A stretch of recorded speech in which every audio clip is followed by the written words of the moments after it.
Corona के बुरे दौर से बाहर निकल चुका भारत एक बार फिर कोविड-19 को लेकर सतर्क हो गया है।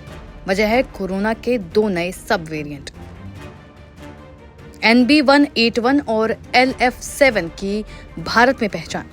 इनकी एंट्री के बाद लोगों के मन में डर बना हुआ है कि क्या फिर से मास्क, सैनिटाइजर और सोशल डिस्टेंसिंग की जिंदगी लौट आएगी। आइए आसान भाषा में समझते हैं कि ये वेरिएंट्स कितने खतरनाक हैं और क्या एहतियात बरतने चाहिए। दरअसल तमिलनाडु में NB181 का पहला मामला दर्ज किया गया है। इसके बाद गुजरात में LF7 के 4 मामले सामने आए। दोनों ही वेरिएंट्स ओमिक्रॉन के JN1 वेरिएंट के सब वेरिएंट है। कितना है खतरा? डॉक्टरों का कहना है कि इन वेरिएंट्स में स्पाइक प्रोटीन में म्यूटेशन हुए हैं, जिससे ये वायरस शरीर की कोशिकाओं में तेजी से फैलते हैं। हालांकि अभी तक के मामले माइल्ड वायरस वाले हैं। 19 मई 2025 तक भारत में केवल 257 एक्टिव केसेस हैं, जो आबादी के हिसाब से बेहद कम हैं। क्या कहते हैं एक्सपर्ट? एम्स दिल्ली के पूर्व निदेशक डॉक्टर रणदीप गुलेरिया के मुताबिक ये वेरिएंट JN1 का ही एक रूप है जो पहले से भारत में मौजूद है। इसमें इम्यून सिस्टम को चकमा देने की क्षमता है, जिससे संक्रमण होता है। लक्षण हल्के होते हैं, जैसे जुकाम, खांसी, गले में खराश। इसके अलावा कोमॉर्बिड जैसे डायबिटीज और हार्ट प्रॉब्लम वाले लोगों को विशेष सावधानी की जरूरत है। डॉक्टर गुलेरिया आगे बताते हैं कि वैक्सीन अभी भी काफी हद तक प्रभावी है। पहले ओमिक्रॉन संक्रमण से जो नेचुरल इम्यूनिटी बनी थी, वो भी गंभीर बीमारी से बचाव करती है। वेरिएंट समय समय पर म्यूटेट होते हैं, जिससे संक्रमण की लहरें आ सकती हैं, लेकिन अभी हालात काबू में बताए जा रहे हैं। दरअसल WHO ने NB181 और LF7 को वेरिएंट्स अंडर मॉनिटरिंग की श्रेणी में रखा है, यानी इनसे खतरे की आशंका कम है। सिंगापुर, हांगकांग में इनकी वजह से संक्रमण बढ़ा जरूर है, लेकिन ज्यादातर मरीज आसानी से ठीक हो रहे हैं। ये सावधानी है जरूरी। संक्रमण पर निगरानी और डेटा विश्लेषण जरूरी है। बुजुर्ग और बीमार लोग कोविड प्रोटोकॉल जैसे मास्क, हाथ धोना और भीड़ से बचना जरूर अपनाएं। इससे न केवल कोविड बल्कि अन्य सांस संबंधी बीमारियों से भी बचाव होगा। भीड़ भाड़ वाली जगहों पर मास्क पहनें, हाथों को साबुन या सैनिटाइजर से बार बार साफ करें। लक्षण दिखें तो तुरंत जांच और डॉक्टर से संपर्क करें। इम्यूनिटी कमजोर है तो बूस्टर डोज लेने पर विचार करें। वहीं अगर लॉकडाउन की बात करें तो डॉक्टर गुलेरिया के मुताबिक फिलहाल लॉकडाउन की कोई संभावना नहीं है। स्वास्थ्य मंत्रालय और ICMR हालात पर कड़ी नजर रखे हुए हैं। देश का निगरानी तंत्र मजबूत है और वैक्सीन से बनी इम्यूनिटी के कारण 2020 जैसे हालात दोबारा नहीं लौटेंगे।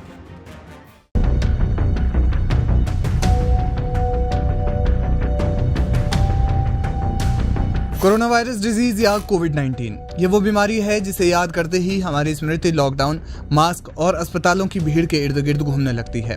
और अब ये वायरस वापस आ रहा है, भारत में एक बार फिर से अपने पैर पसार रहा है। बीते 2 सालों में कोविड के मामले नहीं आए थे या फिर ना के बराबर आ रहे थे, लेकिन कुछ ही दिनों में कोविड के कई मामले बीते दिनों में सामने आए हैं। जिन लोगों में कोविड की पुष्टि हुई है वे कोरोना के नए वेरिएंट से ग्रसित बताए जा रहे हैं। इनमें से कुछ लोग NB181 और कुछ लोग LF7 वेरिएंट से ग्रसित है, वहीं कुछ लोग JN1 से भी ग्रसित बताए जा रहे हैं। ऐसे में इस वीडियो में हम जानेंगे कि कोविड का नया वेरिएंट आखिर कितना खतरनाक है। मई 2025 तक की स्थिति के अनुसार विश्व स्वास्थ्य संगठन यानी WHO LF7 और NB181 सब वेरिएंट को निगरानी में रखे जाने वाला स्वरूप मानता है, न कि चिंताजनक वेरिएंट के रूप में। मगर ये वो स्वरूप है जिनकी वजह से चीन और एशिया के कुछ हिस्सों में कोविड के मामलों में वृद्धि हो रही है। 2025 में कोविड-19 के सबसे प्रमुख नए वेरिएंट के रूप में JN1 की चर्चा है, जो ओमिक्रॉन का एक सब वेरिएंट है। इसके अलावा XEC वेरिएंट भी कुछ देशों में उभर रहा है। JN1 वेरिएंट ओमिक्रॉन के BA286 का एक उपप्रकार है, जिसमें लगभग 30 म्यूटेशन है, विशेष रूप से स्पाइक प्रोटीन में L455S म्यूटेशन। ये इसे इम्यून सिस्टम से बचने और तेजी से फैलने में सक्षम बनाता है। WHO ने दिसंबर 2023 में इस वेरिएंट को वेरिएंट ऑफ इंटरेस्ट घोषित किया था, क्योंकि अत्यधिक संक्रामक है। सिंगापुर, हांगकांग और थाईलैंड जैसे देशों में मई 2025 तक इसके मामलों में तेजी देखी गई। उदाहरण के लिए सिंगापुर में 1 से 19 मई तक 11,000 से बढ़कर 14,200 मामले हो गए। हालांकि माना जा रहा है कि JN1 वेरिएंट कम खतरनाक है। भारत में 19 मई 2025 तक कोविड के 257 मामले दर्ज किए गए हैं। अच्छी बात यह है कि ज्यादातर मामलों में अस्पतालों में भर्ती करवाने की जरूरत नहीं पड़ी। कोविड के नए वेरिएंट के लक्षण। मीडिया रिपोर्ट्स के मुताबिक कोविड के नए वेरिएंट में आमतौर पर साधारण लक्षण देखे जा रहे हैं। इनमें सूखी खांसी, बुखार, गले में खराश, सिर दर्द, थकान, नाक बहना, स्वाद या गंध का ना आना, डायरिया या दस्त और सांस लेने में कठिनाई जैसे लक्षण शामिल हैं। भारत में जो वेरिएंट सबसे आम बना हुआ है उनमें JN1 एक है। जांच किए गए नमूनों में इसके 53% मामले शामिल हैं। इसके बाद BA2 26% है और अन्य ओमिक्रॉन सबलाइनेज यानी कि 20% इसके मामले हैं। WHO के प्रारंभिक जोखिम आकलन में NB181 को वैश्विक स्तर पर कम सार्वजनिक स्वास्थ्य जोखिम वाला माना गया है। देखिए, ये कोविड बार बार दस्तक देता रहता है और इस बार हांगकांग और सिंगापुर में ज़्यादा पेशेंट साउथ एशिया में हो रहे हैं और इंडिया में भी अबाउट 250 से ज़्यादा 260 के करीब पेशेंट्स जो हैं वो रिपोर्ट हो चुके हैं और ज़्यादातर ये तमिलनाडु, केरला, महाराष्ट्र और अब दिल्ली में भी हैं। दिल्ली में आई थिंक 23 केस जो हैं वो रिपोर्ट हुए हैं और उत्तराखंड में मेरे को पूरे उत्तराखंड का तो मालूम नहीं है, लेकिन एम्स में 3 पेशेंट्स हमारे पास रिपोर्ट हुए हैं। एक तो डिस्चार्ज हो गई है, वो उनको एक्यूट इन्फ्लुएंजा लाइक इलनेस के साथ आई थी और उनको थोड़ा रेस्पिरेटरी सपोर्ट की ज़रूरत पड़ी थी और वो अभी डिस्चार्ज होकर चले गई हैं। और एक और पेशेंट है जो हमारी अपनी रेजिडेंट है जिसको ज़ुकाम खांसी वगैरह था तो जो टेस्ट करने से पॉजिटिव आया है, उनको आइसोलेशन में, वो अपने हॉस्टल में आइसोलेशन में है और ठीक ठाक है। इसके अलावा एक और पेशेंट है जिसका सस्पिशन है, वो गुजरात से बद्रीनाथ की यात्रा के लिए आए हुए हैं तो उनका टेस्टिंग वगैरह चल रहा है। तो ऐसा है कि इस समय हमें थोड़ा अलर्ट पे, स्टेट ने अलर्ट पे रखा है और इसलिए हम कोविड अप्रोप्रिएट बिहेवियर अब अपने इंस्टीट्यूट में लागू कर रहे हैं ताकि लोग मास्क पहनें और थोड़ा सोशल डिस्टेंसिंग रखें और ज़्यादा भीड़ भाड़ में ना जाएं।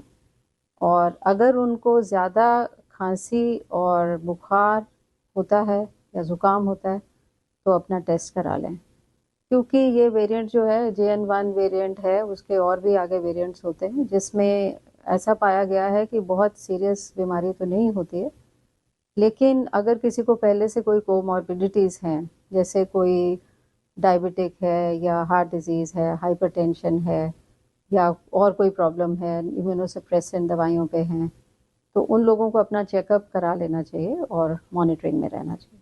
मैडम, टूरिस्ट इसमें कुछ यात्री भी बताए गए हैं जो अभी पॉजिटिव डिटेक्ट हुए? हाँ, ऐसा है कि इस समय 4 धाम यात्रा चल रही है और यात्री पूरी इंडिया से आ रहे हैं, तो ऐसा तो पॉसिबिलिटी बनती ही है कि किसी को ये रास्ते में या जहाँ से वो आ रहे हैं वहाँ से उनको कोविड का इन्फेक्शन हो। तो अगर किसी को इस तरह की प्रॉब्लम होती है जैसे कि खांसी, बुखार, जुकाम वगैरह, तो फिर उनको टेस्ट करा लेना चाहिए। मैडम, फिलहाल आपके अस्पताल में किस तरह से सुरक्षा रखी जाएगी कोविड को लेकर? देखिए, एम्स ने पहले भी जब भी कोविड की प्रॉब्लम आई है तो बहुत सक्सेसफुली मैनेज किया गया है और वो ही स्टैंडर्ड ऑपरेटिंग प्रोसीजर्स हम लागू कर रहे हैं ताकि हम प्रिपेयर्ड रहें। इसके लिए ज़रूरत होती है बेड्स की, ऑक्सीजन की, सपोर्टिव केयर की, वेंटिलेटर्स की, वो सब हमारे पास पर्याप्त मात्रा में है। तो अगर कोई प्रॉब्लम होती है तो हम उसके लिए एकदम तैयार हैं। अभी हम देख रहे हैं कि केसेस बढ़ रहे हैं। अहमदाबाद में डिटेक्ट हुए हैं, कुछ अहमदाबाद के बाहर भी हुए हैं, अदर कंट्री में कुछ ज़्यादा ही केस हुए हैं। लेकिन मैं अपनी सिविल हॉस्पिटल की अगर बात करूंगा तो हमारे यहाँ एक भी दर्दी इंडोर नहीं है, कहने का मतलब दाखिल नहीं है, और अभी हमारे यहाँ से कोई दर्दी डिटेक्ट भी नहीं हुआ है। इसके कहने का मतलब ऐसा है कि जब सिविल हॉस्पिटल में दाखिल नहीं है तो फिर आपको चिंता करने की जरूरत नहीं है। पहली बात। सबसे बड़ी बात वो है थी कि ऐसी परिस्थिति में हम सब पैनिक नहीं होंगे, हम सब डरेंगे नहीं, घबराएंगे नहीं, बट हाँ, हम सबको मिलकर सतर्कता रखनी होगी और इसको हम ऐसे निगलेक्ट नहीं कर सकते हैं। सिविल हॉस्पिटल की बात करूंगा, तंत्र रेडी है। हमारे पास ऑलरेडी आइसोलेशन वार्ड है जो हम ऐसे 365 दिन चलाते हैं। कोई भी ऐसी पेशेंट की जरूरत हो जिसको हमको आइसोलेट करना है तो वो व्यवस्था है। एक्सपीरियंस डॉक्टर्स है। 20,000 लीटर की 2 लिक्विड ऑक्सीजन टैंक है, बहुत सारे कंसंट्रेटर है, ऑक्सीजन जनरेटर प्लांट है, तो ऑक्सीजन की कमी होने की कोई संभावना नहीं है। जरूरी सारी दवाइयां हॉस्पिटल में उपलब्ध है, तो उसके बारे में चिंता नहीं करनी है। सिर्फ और सिर्फ आपको ये कहूंगा कि अभी बिल्कुल घबराओ नहीं। अच्छा वैक्सीनेशन हमारे यहाँ हुआ है। एक भी दर्दी, अभी जितने भी दर्दी, आई थिंक मेरे हिसाब से एक ही दर्दी कहीं दाखिल भी नहीं है। तो इतना ही ध्यान रखना है कि अगर हम बीमार है तो हम अपने आप को खुद आइसोलेट करेंगे। आसपास अगर कोई बीमार है तो उससे दूर रहेंगे। उसी हिसाब से हम जब पहले जो प्रैक्टिस करते थे उसको अभी हमारे व्यवहार में लाना है। कहने का मतलब कि जब भीड़ में जाओ या कोई अननोन जगह पे जाओ तो मास्क पहनो। सीनियर सिटीजन, बच्चे लोग हैं या जिसको इम्यूनो कॉम्प्रोमाइज बोलते हैं, ऐसे पेशेंट हैं, उनको ज्यादा ध्यान रखना है। अगर अपने आप को सर्दी खांसी हो तो घर में भी थोड़ा आइसोलेशन रखेंगे। ये छोटी छोटी चीजें हम अगर ध्यान रखेंगे तो हमारे ऊपर हमको कोविड लगेगा नहीं और हम उसको स्प्रेड भी नहीं कर पाएंगे। हम हमारा ध्यान रखें, हमारी फैमिली का ध्यान रखें, तो मेरे हिसाब से हमको फिर उसके बारे में ज्यादा चिंता करने की जरूरत नहीं है। बिल्कुल ही पैनिक मत होइए, बस ध्यान रखिए अपना।